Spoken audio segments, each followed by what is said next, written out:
हैं और वक्त हो गया है शाम की ब्रेकिंग न्यूज का।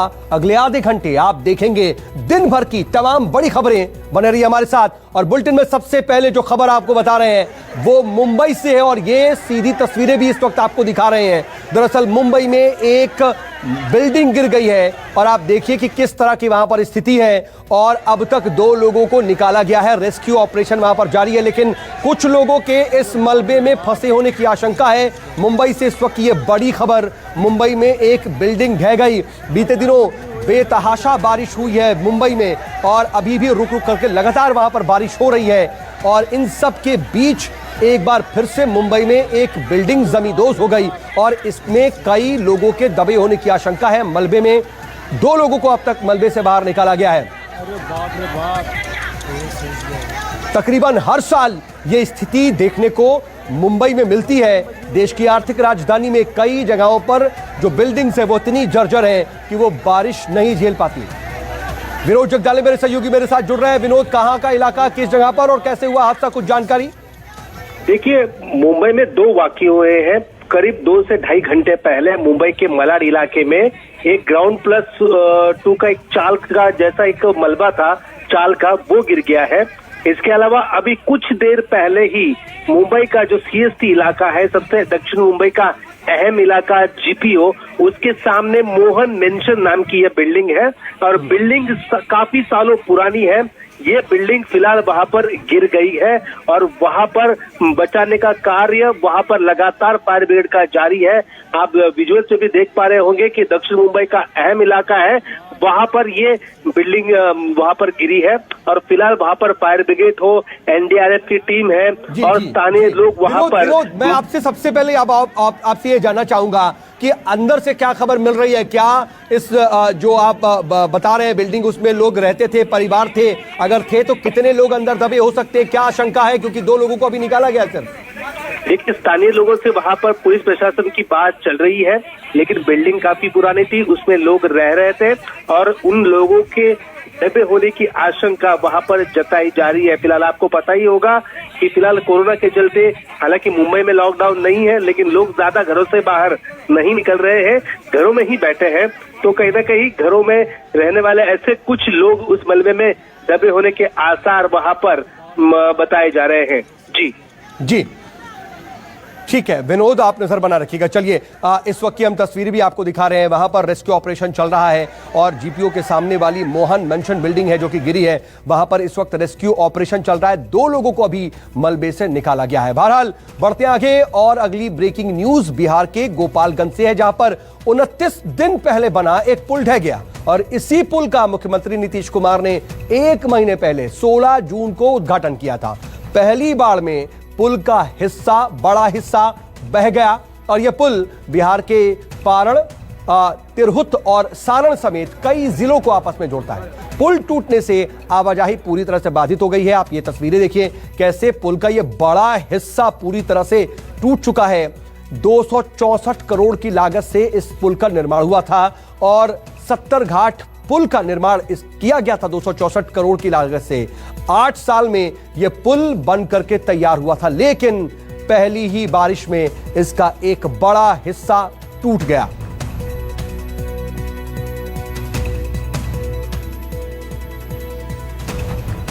और इधर गोपालगंज में पुल ढहने पर चिराग पासवान ने भी नीतीश सरकार को घेरा है और चिराग पासवान ने कहा कि इस तरह की घटनाएं जीरो करप्शन दावे पर सवाल खड़े करती हैं। मामले की उच्च स्तरीय जांच होनी चाहिए। बता दें कि पुल ढहने की घटना पर बिहार में इस वक्त सियासी पारा भी गर्म हो गया है। विपक्ष नीतीश सरकार पर हमलावर है। तेजस्वी यादव ने भी हमला बोला था, लेकिन अब सीधे सीधे सवाल खड़े करते हुए चिराग पासवान भी सामने आए हैं। सौरभ कुमार मेरे सहयोगी मेरे साथ जुड़ रहे हैं। सौरभ, सबसे पहली बात तो यह कि एक पुल जो कि 8 सालों से बन रहा था, 264 करोड़ की लागत इसमें, आखिर किस तरीके का मटेरियल इस्तेमाल हुआ कि ये एक बारिश भी नहीं सह पाया? ये सवाल तो खड़े हो रहे हैं, लेकिन चुनावी साल में इस तरह की घटना पेश आना सरकार के लिए कितनी बड़ी मुश्किल वाली बात? ये बिल्कुल सरकार के लिए काफ़ी फजीहत की बात है और निश्चित रूप से पुल में जो इस्तेमाल हुआ है, जो मटेरियल इस्तेमाल हुआ है, वह काफ़ी घटिया था। तभी पहली बारिश में ही यह पुल जो है वह पूरी तरीके से ध्वस्त हो गया। सबसे बड़ी बात है कि इस पुल के ध्वस्त होने के बाद जो पथ निर्माण मंत्री हैं नंदकिशोर यादव, वह सामने आए और मीडिया के सामने सफाई दिए। उन्होंने कहा कि देखिए यह पुल नहीं था, अप्रोच रोड था, वह बारिश के कारण वह ध्वस्त हो गया है। इसमें कोई बड़ी बात नहीं है। निश्चित तौर पर जो आरोप लगाए जा रहे हैं नेता प्रतिपक्ष तेजस्वी यादव के तरफ से या चिराग पासवान के तरफ। ओके, इधर गोपालगंज में पुल गिरने पर सियासत भी शुरू हो गई और आरजेडी नेता तेजस्वी यादव ने नीतीश सरकार पर निशाना साधा है। तेजस्वी यादव ने कहा कि नीतीश के राज में भ्रष्टाचार का बोलबाला है। 15 साल में नीतीश ने 55 घोटाले किए, पुल पर जो काम होना था वो नहीं हुआ।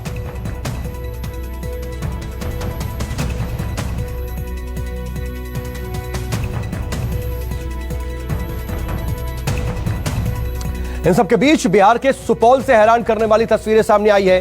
दरअसल कोरोना के कहर के बीच बाढ़ बारिश का भी बुरा हाल है और कोविड केयर सेंटर में भी इसकी वजह से पानी भर गया है। डॉक्टर और नर्स ठेले पर आने को मजबूर हैं और ये जो तस्वीर इस वक्त आप देख रहे हैं, इस वक्त सोशल मीडिया पर जबरदस्त तरीके से वायरल है। दरअसल सुपौल के कोविड केयर सेंटर की तस्वीरें इस वक्त वायरल है और इन तस्वीरों में दावा यह किया गया है कि कोविड केयर सेंटर पर ड्यूटी पर कार्यरत चिकित्सक डॉक्टर अमरेंद्र कुमार ठेले पर बैठ करके सेंटर तक पहुंचे हैं।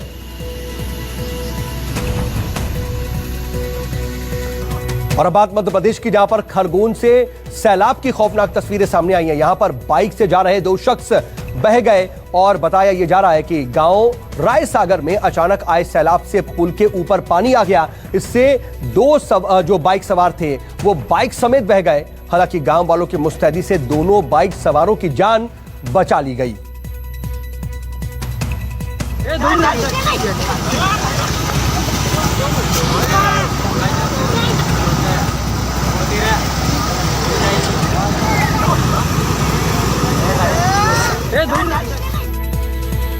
अगली खबर भी मध्य प्रदेश से, जहां पर गुना में प्रशासन की बेरहमी की तस्वीर सामने आई है। बता दें कि गुना में कर्ज में डूबे एक किसान की फसल पर प्रशासन ने बुलडोजर चलवा दिया और अपने खेतों को बचाने की फरियाद कर रहे किसान परिवार पर पुलिस ने बर्बरता की एक तरह से सारी हदें पार कर दी। बेरहमी से लाठियां बरसाई, जिसकी तस्वीरें भी कैद हुई हैं।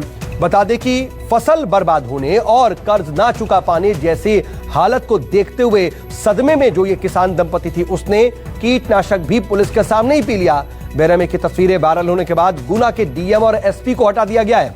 सीएम शिवराज सिंह चौहान ने भी इस घटना की उच्च स्तरीय जांच के आदेश दिए हैं। विपिन श्रीवास्तव मेरे सहयोगी मेरे साथ जुड़ गए हैं, विपिन के पास पहुंचे, लेकिन उससे पहले आप ये तस्वीरें देखिए। मध्य प्रदेश के गुना में किसानों के ऊपर जो बेरहमी हुई उस पर सियासत भी गर्मा गई है, क्योंकि गुना की वारदात पर कांग्रेस शिवराज सरकार पर हमलावर हुई है।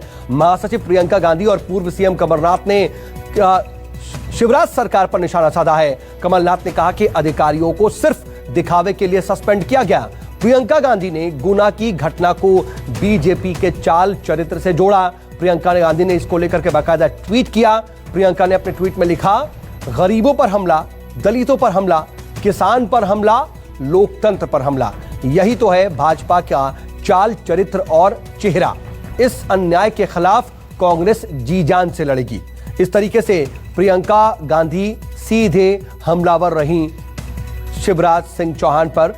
और विपिन श्रीवास्तव मेरे साथ मेरे सहयोगी जुड़ चुके हैं। विपिन, एक तरफ तो इस पूरे मामले पर सियासत भी हो रही है, लेकिन जो तस्वीरें सामने आई हैं, कार्रवाई हुई है, डीएम और एसपी को सस्पेंड किया गया, लेकिन इसकी नौबत ही क्यों आई, इस बारे में कोई जानकारी मिल पा रही है?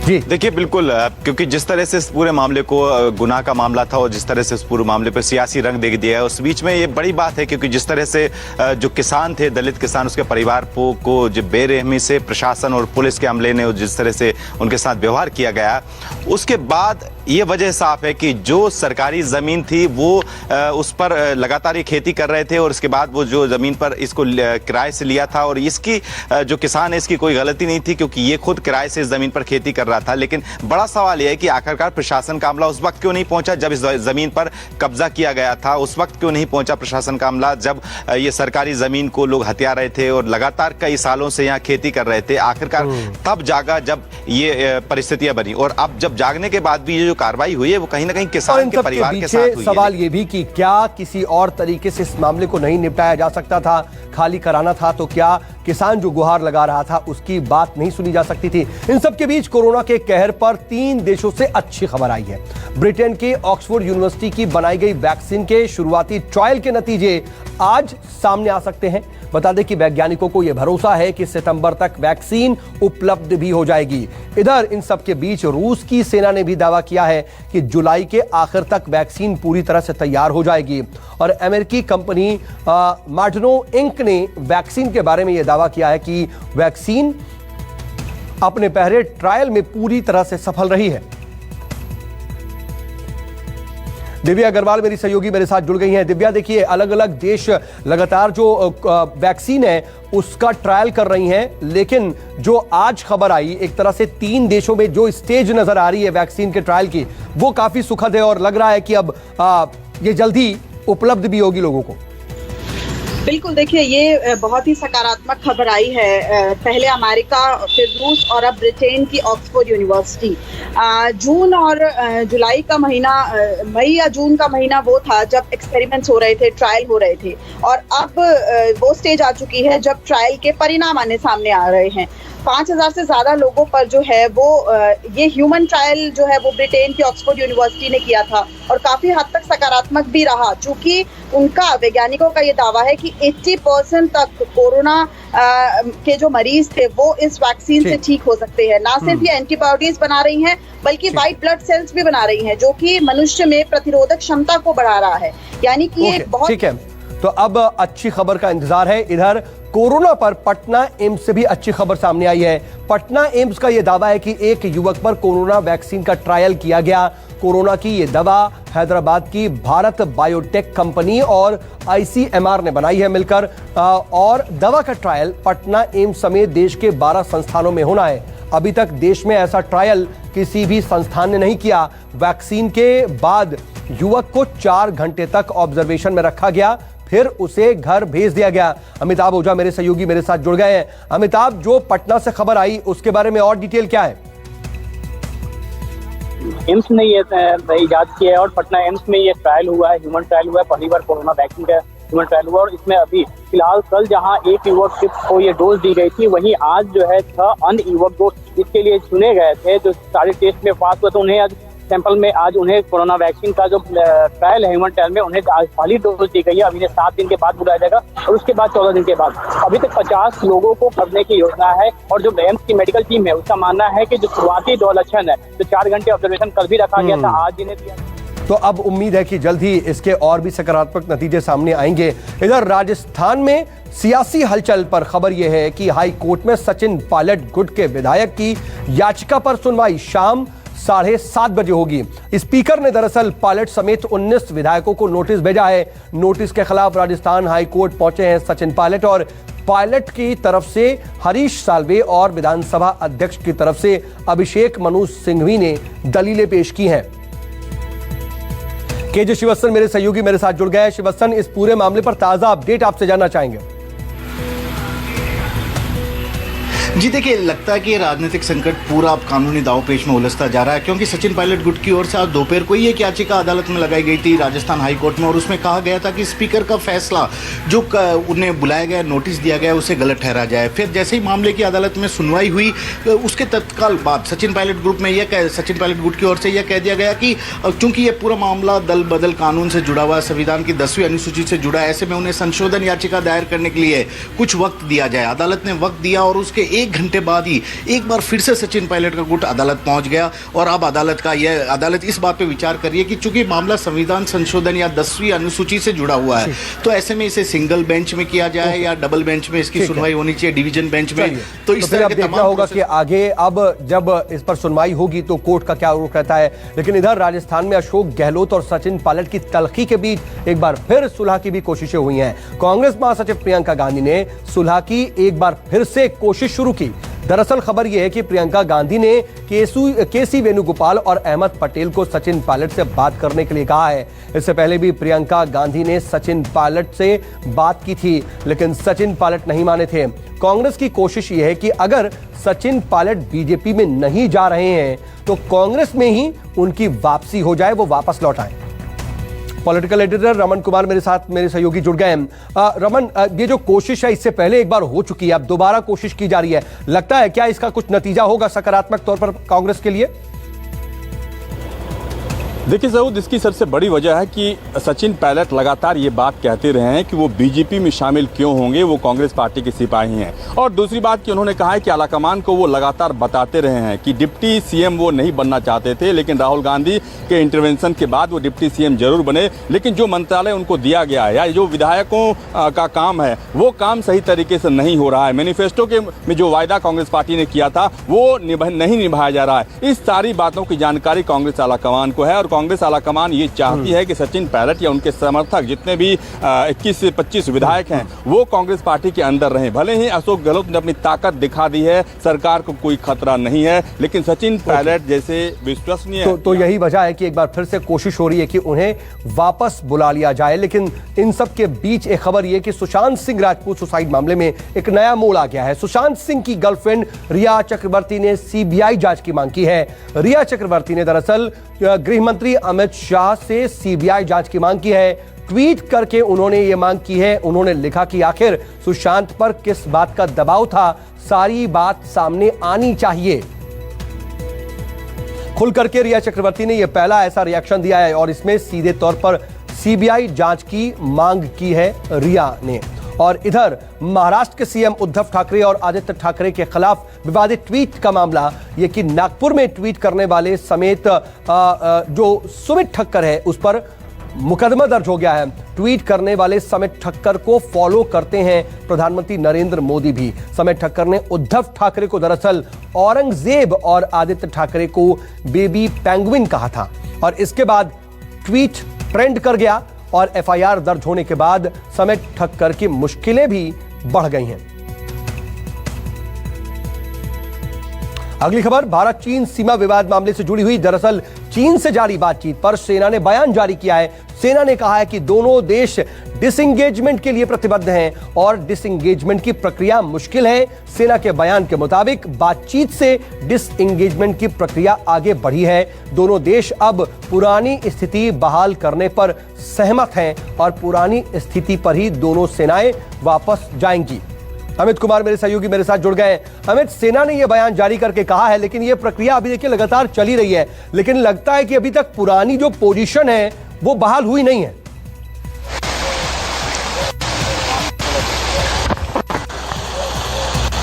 जी हाँ, देखिए कुछ जगहों पे जैसे गलवान घाटी जो PP-14 है वहां पर हॉट स्प्रिंग और गागरा यहाँ पर तो पीछे करीब 2 किलोमीटर पीछे लौट चुकी है, लेकिन पेंगोंग का इलाका जो है वहां पर भी फिंगर 4 जहां पर वो नजदीक आते थे वहां से पीछे हटे, लेकिन फिंगर एरिया में डटा रहना चाह रहा है चीनी सेना और इसीलिए भारतीय सेना ने साफ तौर पे कह दिया था कि अप्रैल 2020 की पोजीशन पे रहना पड़ेगा और संदेश साफ है कि आपको लौटना पड़ेगा। और कहा यह जा रहा है कि जो 8 है, फिंगर 8 है, वहां पर भारत अपनी पेट्रोलिंग करती थी, वहां तक चाहिए। कुल मिलाकर कोशिश यही है। अभी बातचीत का दौर है, 4 राउंड की बातचीत हुई है बाकायदा। इसके लिए 3 फेज में डिसएंगेजमेंट होना है बाकायदा। जो बड़े प्रक्रिया चल रही है, लेकिन अभी जो है फाइनल डिसएंगेजमेंट की जो स्थिति है उस पर अभी दोनों ही देशों की सेनाएं नहीं है। लेकिन इधर भारत के दबाव में पाकिस्तान झुक गया है, ये बड़ी खबर, क्योंकि पाकिस्तान ने आखिरकार अपनी जेल में बंद भारतीय नौसेना के रिटायर्ड अधिकारी कुलभूषण जाधव से मिलने के लिए भारतीय राजनयिकों को अनुमति दे दी है और भारतीय उच्चायोग के अधिकारी वकीलों के साथ इस्लामाबाद में पाकिस्तानी विदेश मंत्रालय पहुंचे हैं। माना यह जा रहा है कि भारतीय अधिकारी मौत की सजा के खिलाफ पुनर्विचार याचिका दाखिल करने में कुलभूषण यादव की मदद करेंगे। संजीव त्रिवेदी हमारे डिप्टी एडिटर मेरे साथ जुड़ चुके हैं। संजीव, इससे पहले तो पाकिस्तान ने कहा था कि एक तरह से यह बताने की कोशिश की थी कि कुलभूषण अब आगे कोई याचिका दायर ही नहीं करना चाहते हैं। अब ये जो डेवलपमेंट हुआ है उसको किस तरह से देखें? भारत ने स्पष्ट कह दिया था कि देखिए ऐसा है कि ये दबाव में दिया हुआ बयान लगता है और वो खुद जाना चाहते हैं और मुलाकात करना चाहते हैं। और भारत ने ये भी मांग की थी कि एक अनहिंडर्ड हमें एक एक्सेस दिया जाए, राजनयिक पहुंच दी जाए जिसमें कि कहीं पाकिस्तान की निगरानी ना हो। अब से कुछ देर पहले पाकिस्तान ने वो एक्सेस दिया है और अभी जब मैं इस वक्त आपसे बात कर रहा हूं, इस वक्त हमारे 2 डिप्लोमेट्स पाकिस्तान हाई कमीशन और ख़ास तौर पर पाकिस्तान के जो विदेश मंत्रालय है उसकी निगरानी में मुलाकात हो रही है। देखना यह है कि आखिर मुलाकात हो रही है और वहां से उम्मीद है कि कोई पॉजिटिव न्यूज़, कोई अच्छी खबर ही आएगी। नमस्कार, मैं हूं मानक गुप्ता।